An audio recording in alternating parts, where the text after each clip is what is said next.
সময় সেটা কট্টর রাজনৈতিক কর্মী, সেই লোককে ঢাকা ভার্সিটির ভিসি বানানো হয়েছে।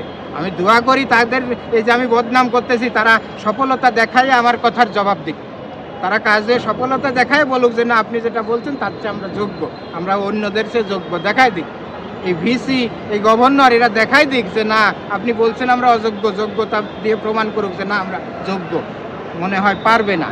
তারপরে চিফ প্রসিকিউটর ছিল তাজুল ইসলাম, এই যোগ্য মানুষটাকে অকারণে সরাই দিয়ে সেই একমাত্র বাংলাদেশে দেখাতে পারিছে যে সেনা অফিসারদেরও রেহাই নাই, তাদেরকে গ্রেপ্তার করে সে আদালত কিন্তু কাঠগড়ায় আনে ছাড়িছে, এখনো তারা ভিতরেই আছে। এর মতো যোগ্য প্রসিকিউটরকে বাদ দেওয়া মানে এতে মানুষ বিভিন্ন রকম সন্দেহ করেছে তাহলে কি বিচার প্রক্রিয়া বন্ধ হয়ে যাবে কিনা।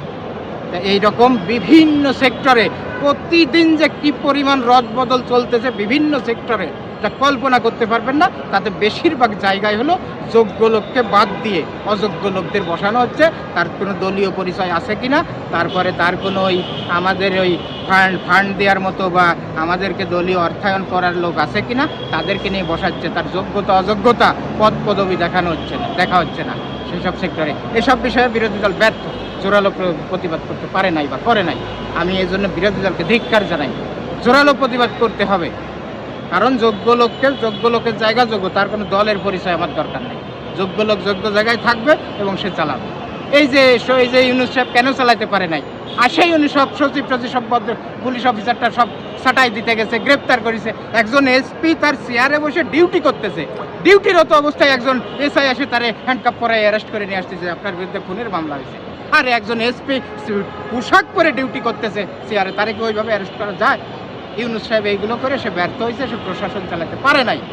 আপনি সব মানুষরা যদি প্রশাসনের সব অফিসারের একটা ট্যাগ দিয়ে বাতিল দিয়ে ছাঁটাই দিলে আপনি দেশ চালাবেন কীভাবে?